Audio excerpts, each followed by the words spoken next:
দিনটা শুরু করার আগে সকালের এই শান্ত আকাশটার দিকে তাকালে মনটা একদম ফ্রেশ হয়ে যায়। সো আসসালামু আলাইকুম ভিউয়ার্স, আবারও একটা নতুন ব্লগে তোমাদের অনেক অনেক ওয়েলকাম। দিনের শুরুতেই খালি পেটে এক গ্লাস জিরে জল খেয়ে নিচ্ছি, কারণ শরীরটাকে ভালো রাখতে হবে, নিজেকে সুস্থ রাখতে হবে, তাই না? আজকাল সকালের এই নিয়মটা নিয়মিত মেনে চলার চেষ্টা করছি, কারণ ফিট না থাকলে সব কিছুই বেকার। তারপর ব্রাশ করে আমরা সোজা ব্রাশ করছিলাম, ব্রাশ করে সোজা ব্রেকফাস্টটা সেরে নিলাম। ব্রেকফাস্ট করেই সারাদিনের জন্য জলের বোতলগুলো ভরে নিচ্ছি।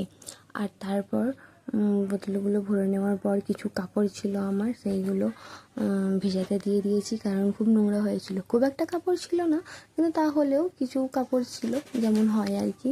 তারপর আমি যখন ওখানে আমার ওইদিকে কাজ সারছিলাম, তখন দেখি মেয়েটা নিজের মনে খেলনা দিয়ে খেলতে ব্যস্ত।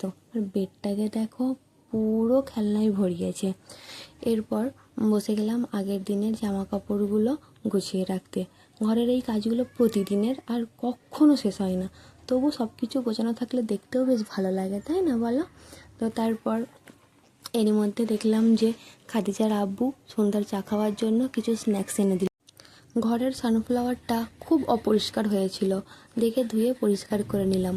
ঘরের এই নকল ফুল হলেও এটা যেন নিমেষেই চারপাশটাকে উজ্জ্বল আর খুশিতে ভরিয়ে দেয়। তারপর খাদিজাকে গোসল করিয়ে রেডি করে দিলাম, ও একটু খেলছিল। খেলা করার পর এটা বিকালের টাইম, আমি ছাদে উঠেছিলাম। ছাদে শুকনো কাপড় কিছু ছিল, এগুলো তুলতে গিয়েছিলাম।